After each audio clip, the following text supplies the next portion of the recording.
Lettre à Tite. Introduction.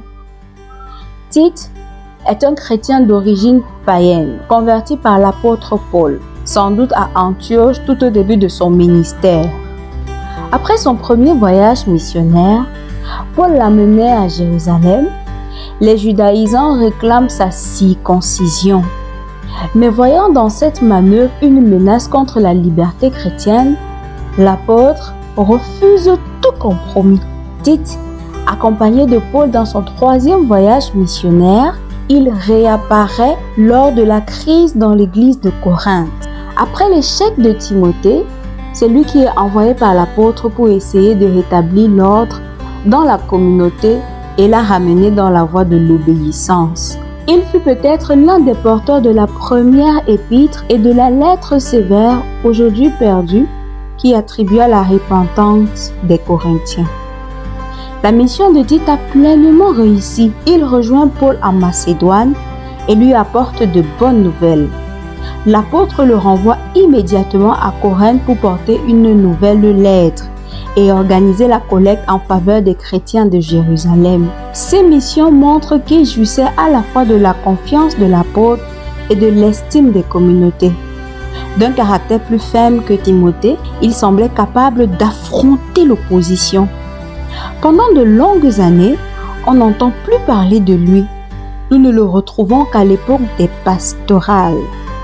Paul a passé en Crète après sa libération de la première captivité romaine.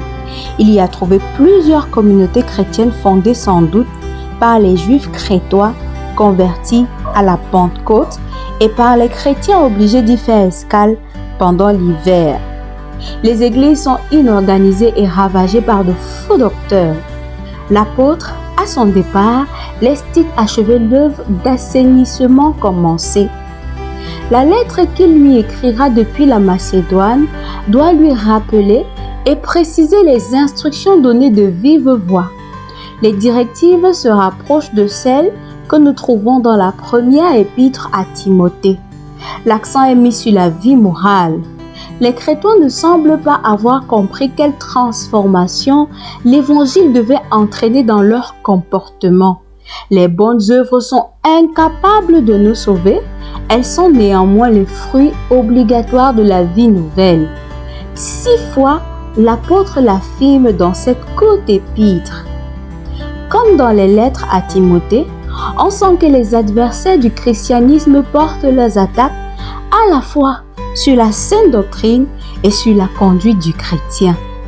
En précisant ces 2 points sur son jeune collaborateur, l'apôtre nous donne un des résumés les plus condensés de sa pensée et de tout l'enseignement du Nouveau Testament.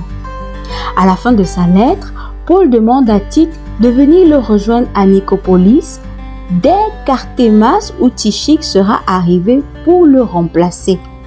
Peut-être accompagnera-t-il Paul à Rome et serait-il envoyé de là en Dalmatie.